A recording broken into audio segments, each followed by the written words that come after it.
Halo, nama saya Leticia Justin dari kelas X MIPA dan saya akan menjelaskan tentang peninggalan dan proses masuknya Islam di Indonesia. Beberapa peninggalan Islam yang masih ada sampai saat ini adalah masjid, keraton, dan pesantren. Masjid adalah tempat ibadah umat Islam.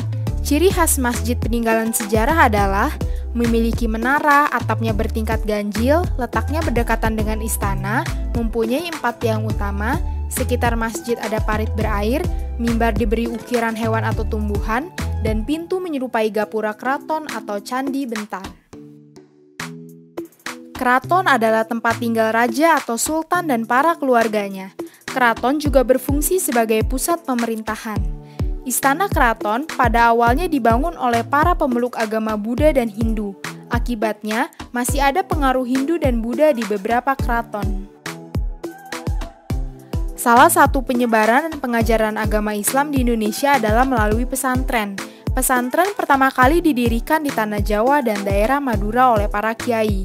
Banyak ilmu agama yang para santri dapatkan, diantaranya pendalaman Al-Quran, kitab kuning, ilmu fikih, ilmu tauhid, akidah akhlak, dan tradisi tasawuf. 4 teori yang akan saya jelaskan tentang masuknya Islam di Indonesia adalah teori Gujarat, teori Mekah, teori Persia, dan teori Cina. Menurut teori Gujarat, Islam masuk ke Nusantara sekitar abad ke-13 dibawa oleh para pedagang Islam dari Gujarat, India. Bukti yang mendukung teori ini adalah batu nisan Sultan Malik Al-Saleh yang bercorak Gujarat dan tulisan Marco Polo, pedagang dari Venesia yang menyatakan pernah singgah di Perlak pada tahun 1972 dan mendapati banyak penduduk beragama Islam. Menurut teori Mekah, Islam telah masuk ke Nusantara sekitar abad ke-7 dibawa langsung oleh pedagang Arab. Bukti yang mendukung teori ini adalah adanya permukiman Islam tahun 674 di Baros dan makam seorang wanita di Gresik, Jawa Timur yang tertulis atas nama Fatimah binti Maimun, serta temuan sejumlah makam Islam di Tralaya yang menggunakan tahun Hijriyah dengan angka Jawa kuno. Menurut teori Persia, Islam di Indonesia dibawa masuk oleh orang-orang Persia sekitar abad ke-13. Bukti yang mendukung teori ini adalah adanya upacara tabot di Bengkulu dan Sumatera Barat, dan adanya kesamaan antara ajaran Sufi yang dianut Syekh Siti Jenar dan Sufi Iran yang beraliran Al-Halaj. Teori Cina berpendapat bahwa migrasi masyarakat Muslim Cina dari Kanton ke Nusantara pada abad ke-9 menjadi awal mula masuknya budaya Islam ke Nusantara. Bukti yang mendukung teori ini adalah Raden Patah adalah keturunan Cina. Penulisan gelar Raja-Raja Demak dengan istilah Cina, dan catatan yang menyebutkan bahwa pedagang Cina lah yang pertama menduduki pelabuhan-pelabuhan di Nusantara. Jalur-jalur penyebaran Islam di Indonesia yang akan saya jelaskan adalah jalur perdagangan, jalur perkawinan, saluran pendidikan, saluran ajaran tasawuf, saluran dakwah, dan saluran kesenian. Jalur perdagangan. Menurut Tonpair, sekitar abad ke-7 sampai abad ke-16, lalu lintas perdagangan yang melalui Nusantara sangat ramai.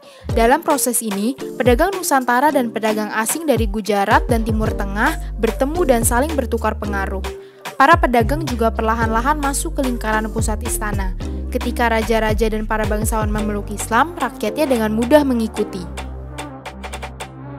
Jalur perkawinan. Pedagang-pedagang dan juga keluarganya menikah dengan perempuan pribumi, putra-putri para bangsawan, dan anggota keluarga kerajaan. Pedagang atau ulama itu mensyaratkan perempuan idamannya untuk mengucapkan kalimat syahadat. Anak-anak hasil pernikahan itu pun cenderung mengikuti agama Islam yang dianut orang tuanya. Saluran pendidikan. Perkembangan Islam mendorong munculnya para ulama dan mubalik. Mereka menyebarkan Islam melalui pendidikan dengan mendirikan pesantren. Di pesantren, kaum muda atau santri dari berbagai kalangan dan daerah menimba pengetahuan tentang Islam. Saat mereka kembali ke daerah asal, mereka menyebarkan ajaran-ajaran tentang Islam. Saluran ajaran tasawuf. Tasawuf adalah ajaran ketuhanan yang telah bercampur dengan mistik atau hal-hal yang bersifat magis. Ajaran tasawuf banyak dijumpai dalam cerita-cerita babat dan hikayat dari masyarakat setempat. Ajaran ini mudah berkembang terutama di Jawa karena ajaran Islam melalui tasawuf disesuaikan dengan pola pikir masyarakat yang masih berorientasi agama Hindu. Saluran dakwah. Ada 9 wali yang menyebarkan Islam dengan cara berdakwah yang disebut Wali Songo. Sunan Gresik datang ke Tanah Jawa pada tahun 1404 Masehi. Kedatangannya dianggap sebagai permulaan masuknya Islam di Jawa. Sunan Gunung Jati dikenal dengan nama Syarif Hidayatullah atau Falatehan, berjasa menyebarkan agama Islam di Jawa Barat. Sunan Ampel lahir tahun 1401 Masehi, bernama asli Raden Rahmat, pendiri pesantren Ampel Denta dan seorang pemrakarsa pembangun Masjid Demak. Sunan Giri bernama asli Raden Paku, mendirikan pesantren Giri. Sunan Bonang bernama asli Raden Maulana Maknum Ibrahim, seorang seniman yang menciptakan gending Jawa, bonang, dan durma. Sunan Kudus bernama asli Raden Jafar Syadik, ia berkelana ke berbagai daerah tandus di Jawa Tengah. Sunan Kalijaga bernama asli Raden Said, ia mengenalkan tradisi acara maulid atau tradisi sekaten.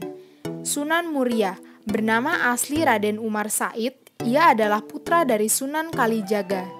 Sunan Derajat, Sunan dengan nama Maunat Syarifuddin ini menyebarkan agama Islam di daerah Jawa Timur. Dan ini adalah gambar para wali Songo. Saluran kesenian. Agama Islam disebarkan melalui kesenian. Beberapa bentuk keseniannya adalah wayang, gamelan, serta gending yang berisi syair-syair nasihat dan dasar-dasar ajaran Islam. Kesenian yang telah berkembang sebelumnya tidak musnah, tetapi diperkaya dengan seni Islam. Proses ini disebut dengan akulturasi.